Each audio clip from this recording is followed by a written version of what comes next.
Estamos no mês Outubro Rosa e esse mês funciona como um alerta para a importância da prevenção e do diagnóstico precoce do câncer de mama.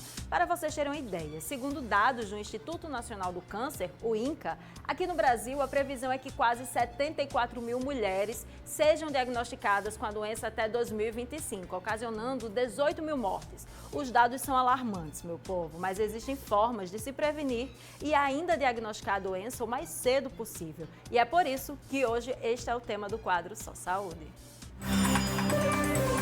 Só Saúde, oferecimento. Laboratório Análises, agora também na Rui Carneiro.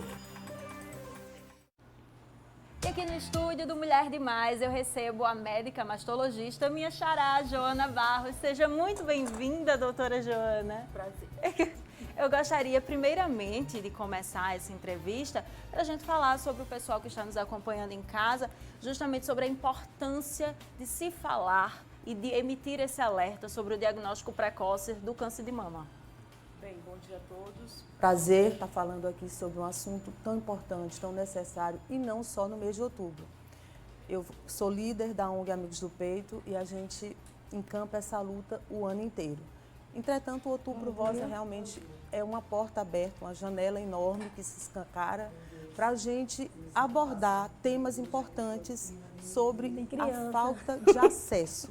Né? Muito se fala em prevenção, mas na verdade a gente precisa entregar para a mulher uma porta para que ela entre e consiga ser acompanhada durante todo o processo. E durante esse mês, como a senhora mesmo falou, né, é muito importante, porque assim, é importante todos os meses do ano, mas o mês de outubro é quando justamente escancara essa porta e aí as mulheres que geralmente não têm tanto fácil acesso à informação terminam conhecendo um pouco mais, entendendo a importância de se conhecer também, né, de conhecer o próprio corpo. O autocuidado é fundamental. O autoexame, é importante que a mulher aprenda, que ela saiba conhecer e reconhecer o próprio corpo. Mas é importante também, Joana, a gente lembrar que existem exames, né, que vão detectar a lesão antes que a mulher encontre. Então, é isso que a gente precisa. Diagnóstico precoce é que vai fazer a diferença realmente para a cura. Você encontrar uma lesão já significa dizer que ela já não é tão pequena. Né? E a gente precisa estar um passo além do câncer de mama. A gente precisa encontrá-lo antes que ele se torne, né, visível ou palpável. É isso mesmo, doutora. E você aí de casa está passando por esse processo, que está tentando se conhecer, está com alguma dúvida, tem algum relato, conhece alguma mulher que está passando por tratamento também, que está investigando o câncer de mama? Então faz o seguinte, manda mensagem para a gente no nosso WhatsApp, o 991050400. Doutora, a gente estava falando justamente sobre o autoexame e eu separei uma tela para mostrar para o pessoal de casa como é que pode ser feito. Vamos mostrar? Aí, doutora, eu gostaria que você explicasse um pouco como são esses movimentos para fazer esse autoexame da mama. Bem, ali, nessa aí está exposto uma técnica, né? Na verdade, nós podemos criar a nossa técnica. Tem gente que prefere, eu prefiro fazer meu autoexame ou com hidratante ou com sabonete. A mão desliza melhor e você consegue fazer essa avaliação com mais sensibilidade. Então, embaixo do chuveiro, interessante, seguir sempre não adianta você fazer de uma forma aleatória. Você segue um padrão ou horário ou anti-horário e não esquecer da axila, né? A axila muitas vezes pode haver alguma alteração palpável na axila e se você não faz o exame, você não percebe. E é muito importante, né, doutora? Porque assim, muitas vezes quando a mulher se toca para fazer o autoexame, termina esquecendo da axila porque Isso. o foco fica ali no seio, né? Inclusive, não só a mulher. Muitos profissionais realizam a ultrassonografia mamária, que é um exame super importante, e a avaliação da axila é fundamental.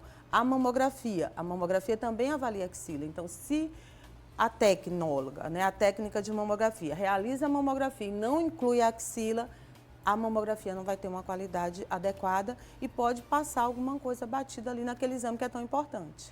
Doutora, e o passo a passo? Estamos falando da mulher que está realizando o autoexame, seja do chuveiro, em casa mesmo. A partir de quantos anos a gente precisa ter um pouco mais de cuidado em relação a isso? Bem, meninas, adolescentes, né, a partir do momento que você tem mama, é importante que você já crie esse hábito de se observar.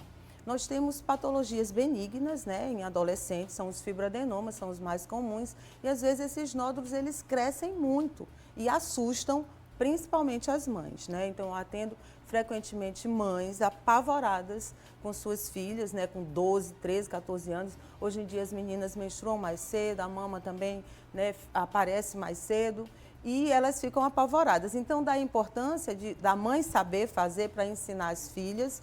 E a partir daí, para todo sempre, enquanto houver mama, enquanto houver vida, há risco de ter câncer de mama e a gente precisa estar atenta. Doutora, após diagnosticar em casa mesmo, notei alguma alteração mamária. Faço direto a mamografia e quais são os próximos passos? Vamos lá, gente. O autoexame, autocuidado, é interessante que a mulher saiba fazer. A partir dos 20 anos, a ginecologista pode avaliar, a mastologista. E a partir dos 40 anos, a mamografia é o exame de regra. Toda mulher, a partir dos 40 anos, deve realizar a mamografia. Ultrassonografia, a partir de sempre, qualquer alteração, como você falou, percebeu uma alteração na mama, deve procurar o médico, né, de preferência o mastologista, que é o especialista, e a partir daí ele vai solicitar uma ultrassonografia, porque, gente, às vezes você pode palpar uma alteração que não é nada, né? É uma percepção. A mama, principalmente no período pré-menstrual, a mama fica um pouco inchada, mais né? dolorida O edema. também, né? E aí você pode perceber, principalmente na região que vai para a axila, uma área mais endurecida. Isso pode levar você a um pânico. Calma, né? Procure o mastologista, ele vai solicitar, vai fazer a avaliação e vai solicitar os exames necessários. Mas normalmente, para mulheres abaixo de 40 anos, a ultrassonografia e a partir dos 40 anos, a mamografia, que na maioria das vezes também precisa da ultrassonografia como complemento. Maravilha. Doutora, nós conversamos muito em relação nas redes sociais, principalmente nesse mês de outubro, a informação é amplamente disseminada, né? Tendo mais fácil acesso à informação e até mesmo serviços gratuitos de promoção à saúde e bem-estar, inclusive ensinando a fazer o autoexame. E também muito se fala sobre as possíveis causas do câncer de mama. A gente separou algumas telas e eu gostaria que a senhora esclarecesse. Vamos ver essas causas do câncer, o que é que pode ocasionar o câncer de mama. Então vamos colocar aí na tela. Ser mulher é uma das principais Inerentes. causas. Lembrando que o homem também pode acontecer, né, em torno de 1% dos casos. Mas é importante que os homens tenham essa percepção também. Um histórico familiar. História familiar. Muitas mulheres acham que, por não haver ninguém na família, não precisam se preocupar, porque não terão câncer de mama. Na verdade, em torno de 10%, 5 a 10% só dos casos de câncer de mama tem fator hereditário. A maioria não tem. Então, realmente, a informação que deve ficar para toda mulher é que, independente dela ter história ou não, ela pode ter câncer de mama. O avanço da idade, como A nós já idade, falamos. né, a idade vai realmente aumentando a possibilidade das células perderem a capacidade de se multiplicar de uma forma correta. Então, isso é um processo natural, não só para a mama.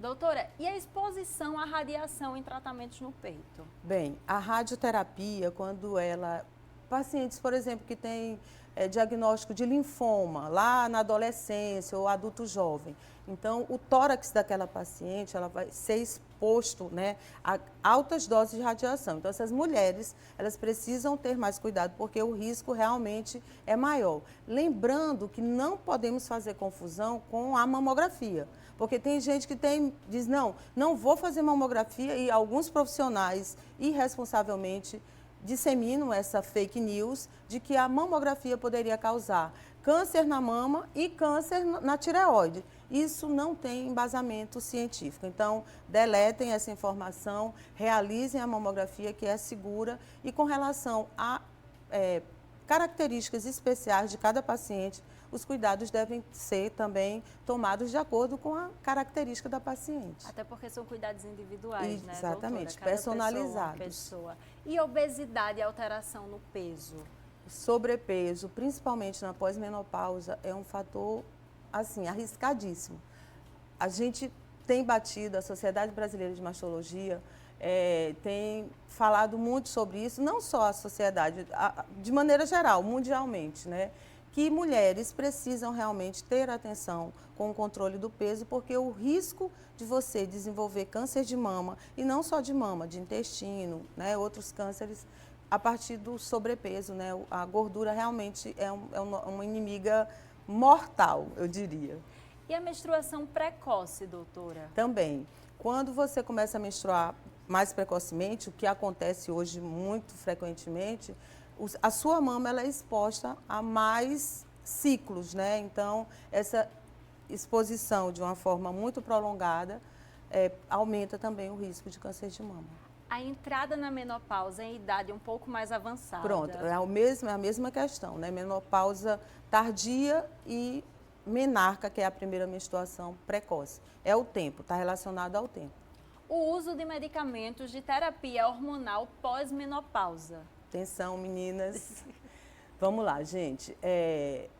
A reposição hormonal, ela é feita de uma forma regular, de uma forma personalizada, de uma forma responsável, ela é muito bem aceita. Lógico que uma mulher em terapia de reposição hormonal, ela deve ser acompanhada e existem algumas contraindicações, né, para determinadas mulheres. Então, cada paciente deve ser avaliada de uma forma individualizada. Quem já teve história na família, normalmente a gente contraindica, mas existem as contraindicações relativas. Lembrando, gente, que não é assim, eu vou fazer reposição, vou ter câncer de mama. Não é dessa maneira. Mas vamos lá, os chips, né? O chip da beleza, algumas outras medicações que estão sendo utilizadas de uma forma ainda sem respaldo científico. É importante que qualquer mulher que esteja na pós-menopausa, esteja pretendendo fazer uma terapia de reposição hormonal, que procure um profissional que a avalie de uma forma responsável, para que assim ela consiga ter uma qualidade de vida melhor, mas com segurança. E o consumo de bebidas alcoólicas, doutora? Aqui tem muitas mulheres que começam desde cedo a consumir a bebida alcoólica. Aí faz, não, mas é só uma situação social por ali. E aí, mas no decorrer dos anos, termina ocasionando muito tempo de consumo de bebida alcoólica, né? Equilíbrio, né? Você não vai se privar de tomar drink, de fazer, mas não de forma exagerada. Realmente, a bebida alcoólica aumenta o risco, né? Potencialmente, a longo prazo também. Doutora, pois muito obrigada por essa primeira participação. Vamos continuar por aqui. Peço para a senhora ficar aí tranquila na sala da nossa casa, que daqui a pouquinho eu volto, porque está chegando dúvidas das nossas telespectadoras, viu? E você aí de casa que está acompanhando o MD, tem algum relato, tem alguma dúvida? Não fica com vergonha não, manda para o WhatsApp da gente, o 991050400, que eu, Joana Rosa, e a doutora Joana Barros estamos aqui justamente para esclarecer sua dúvida. Até daqui a pouquinho, viu, doutora?